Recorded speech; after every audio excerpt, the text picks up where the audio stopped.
खुलुमबाय आं सिबिरानि ब्रह्म आंनि एसबि बड' निउज चेनेलाव नोंथांमोनखौ बरायनाय थाबाय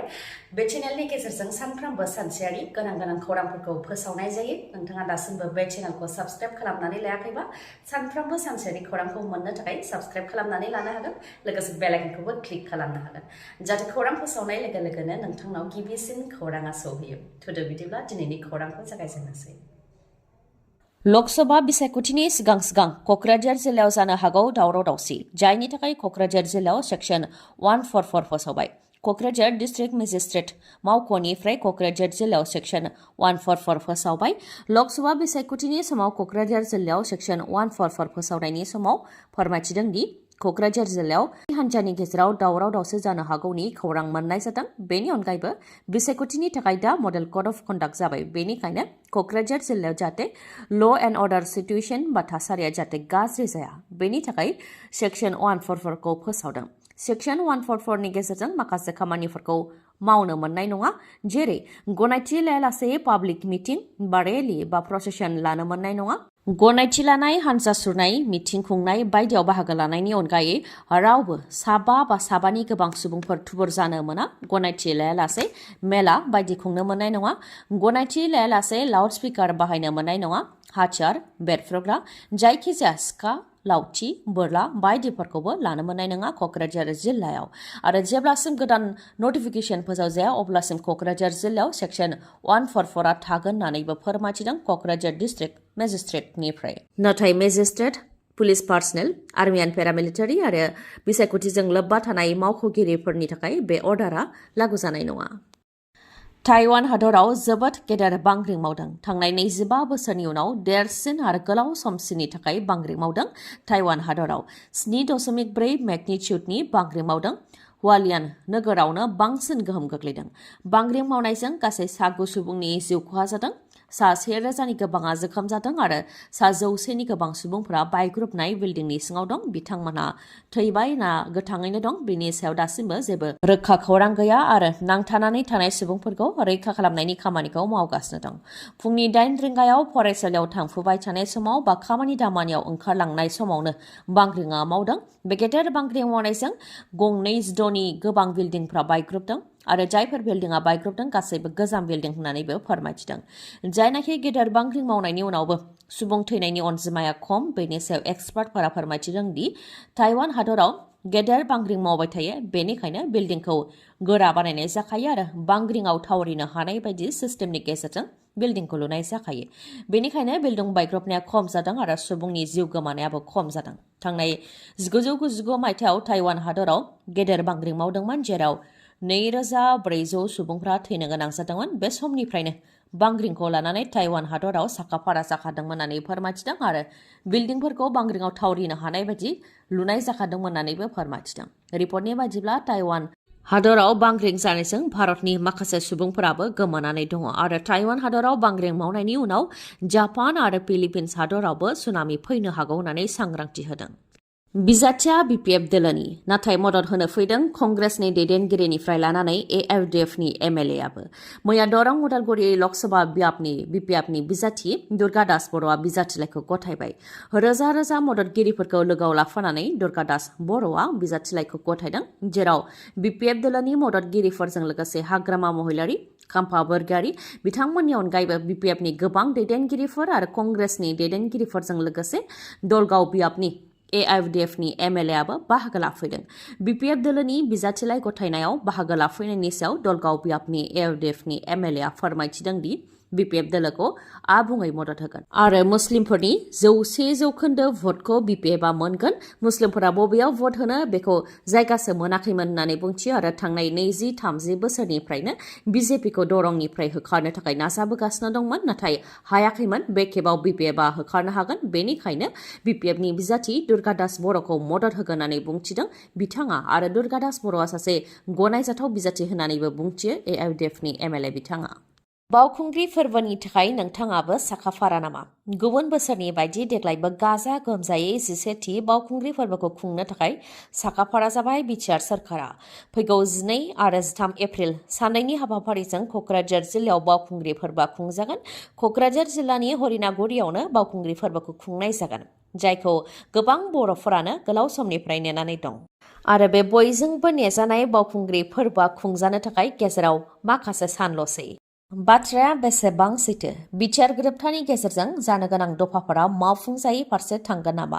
बिपिएफ दोलोनिफ्राय गेदेर फोरमान लानानै अजद होदों आरो बिपिएफ दोलोनिफ्राय होनाय बेफोर अजदनि फिननायखौ दानि सरकारा होनो हागोन ने? जायनाखि बिटिआर गोरोबथानि दफाफोरखौ मावफुंनो थाखाय बिटिआर गोरोबथानि सागानगिरिफोरजों लोगोसे माहारियारि आफादफोरा गुवाहाटि आरो दिल्लीयाव थांनानै सावरायहैबाय थायो। बेयाव बिथांमोनहा मा सावरायहैदों बेनि सायाव मिरु सरकारा माइनट्स दिहुनदों, जाय माइनट्सनि गेजेरजों इमप्लिमेन्ट खालामनाय जायो। नाथाय बे माइनट्सनि गेजेरजों बिटिआर गोरोबथानि दफाफोरखौ मावफुंनो हायैनि बाथ्राखौसो मिरु सरकारनिफ्राय लिरदों होननानै फोरमायथिदों बिपिएफ दोलोनिफ्राय। बिथांमोनहा माइनट्सखौ लानानै फोरमायथिदों दि बिटिआर गोरोबथानि गेजेरजों Indira Gandhi national tribal university जानो गोनां दंमोन, नाथाय मणिपुराव थांनाय 2009 मायथाइयावनो बे इन्दिरा गान्धी नेशनेल ट्राइबेल इउनिभारसिटिखौ गायसननाय जाखादों आरो जि रिजार्भेसन मोननांगौ बेयावनो मोनखागोन होननानै लिरदों। बेनिखायनो आरोबाव बे इउनिभारसिटिखौ लाबोनो हायैनि बाथ्राखौ माइनट्सआव लिरदों। एनआइटि लाबोनायनिबो बाथ्रा दंमोन, नाथाय बेबो आसामाव दंखायो होननानै फिन लाबोनो हायैनि बाथ्राखौ लिरदों आरो बड'फा उपेन्द्रनाथ ब्रह्मनि मुङाव सेन्ट्रेल इउनिभारसिटि लाबोनायनि खोथा दंमोन, नाथाय आसामावनो मोननै सेन्ट्रेल इउनिभारसिटि दंखायो होननानै बेयावबो फिन लाबोनो हायैनि बाथ्राखौसो मिरुनिफ्राय लिरदों होननानैबो फोरमायथिदों। बिटिआर एकर्डनि गेजेरजों बिटिआरआव रेलवे फेक्टरि जानो गोनांबो दंमोन, नाथाय खाथियावनो बा बङाइगावआवनो रेलवे फेक्टरि दंखायो होननानै बेयावबो बानायनो हायैनि बाथ्राखौ माइनट्सआव लिरदों। उपेन्द्रनाथ ब्रह्मनि मुङाव कालचारेल कमप्लेक्स लुनायनि बाथ्रा दंमोन, नाथाय बेखौबो टेगर सिस्टेमनि नर्म्स गैया होननानै मिरुनिफ्राय लिरदों। बेबायदिनो आरो माखासे दफाफोरखौबो मावनो हायैनि बाथ्राखौसो मिरु सरकारनिफ्राय माइनट्सआव लिरदों होननानै फोरमायथिदों बिपिएफ दोलोनिफ्राय। बेनि अनगायैबो फोरमायथिबावदों दि जायनाखि दानि बिटिसि सरकारा एनडिएफबि आरो रन्जन दैमारिखौ उदां खालामनो थाखाय एनआइएनो लाइजाम लिरगोन होननानै बुंदोंमोन, नाथाय बिथांमोनहा लाइजाम लिरनाय बा सावरायनायनि बागै माइनट्सआव जेबो लिरनाय गैया, खालि एनडिएफबिनो लन होनाय जादों होननानैल' माइनट्सआव लिरनाय दं होननानैबो फोरमायथियो। क'क्राझार आरो चिरां जिल्लायाव इउपिपिएल, बिजेपि आरो एजिपि राजखान्थि दोलोनि गेदेर मटर साइकेल रेलि। एनडिएनि बिजाथि जयन्त बसुमतारीखौ देरहासार होनो थाखाय नांथाबदों इउपिपिएल, बिजेपि आरो एजिपि राजखान्थि दोलोआ। थिग बेबायदिनो मैयानि सानाव क'क्राझार आरो चिरां जिल्लानि माखासे जायगाफ्राव मटर साइकेलजों हानजा सरनाय हाबाफारि लादों बिथांमोनहा।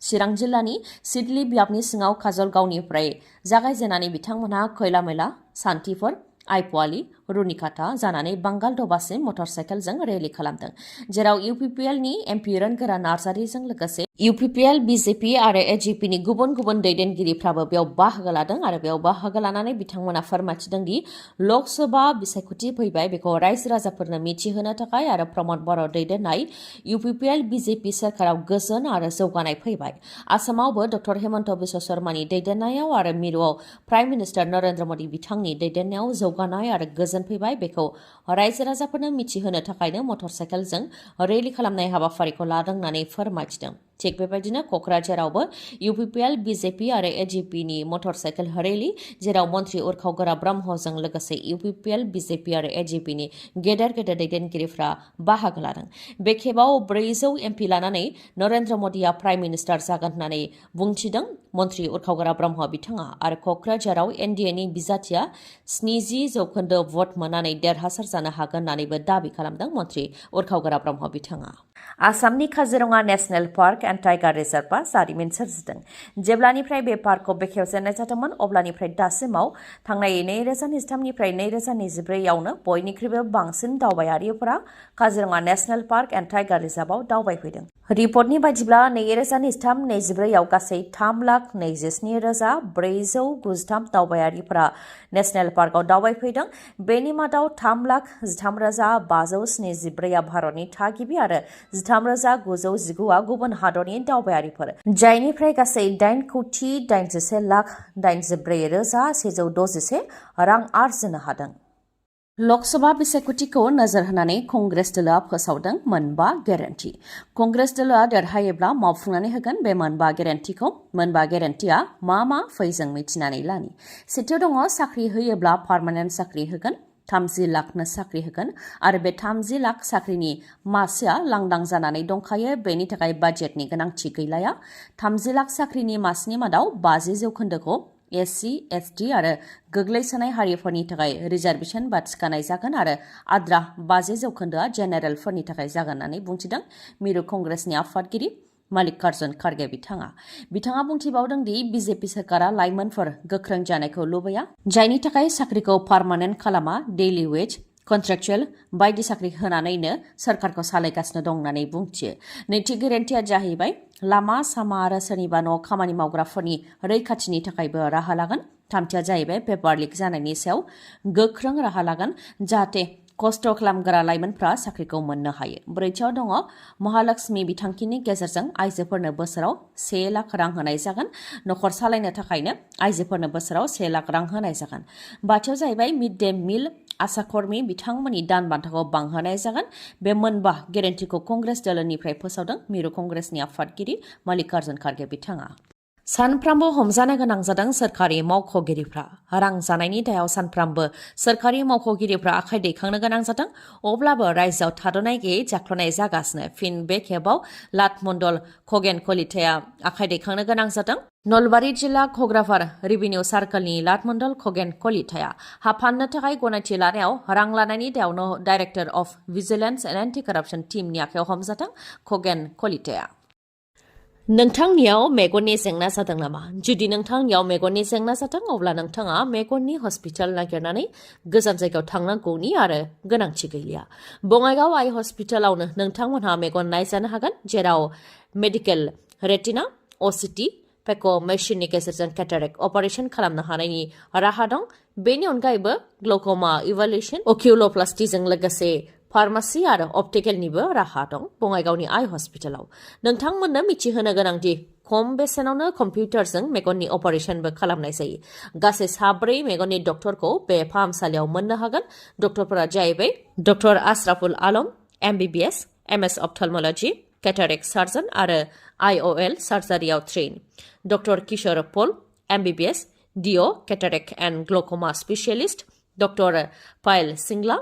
MBBS MS आरो doctor Meghali Sharma MBBS MS eye specialist ophthalmology जायखिजाया मेगननि जेंना जायोबानो बे बङाइगावनि आइ हस्पिटालाव नोंथांमोनहा फाहामथायखौ लानो हागोन समाया जाहैबाय समबारनिफ्राय सनिबारसिम फुंनि 9 रिंगायाव गेवगोन आरो मोनाबिलि 7 रिंगासिम थागोन नाथाय रबिबारखालि फुंनि 9 रिंगायाव गेवनानै सानजौफुनि 1 रिंगासिमल' थागोन चापागुरि र'डआव थानाय लवार आसाम हस्पिटालनि उल्था दिगाव थानाय बास स्टेन्डनि उनथिंजाय अदेबानि सोनाबहानो मोननो हागोन बङाइगाव आइ हस्पिटालखौ नोंथांमोनहा मानिबा सायाव खौरां लानोबा 6900949900 नङाब्ला 0366435659 बे नाम्बारावबो खौरां लाहरनो हागोन गोजोन्थों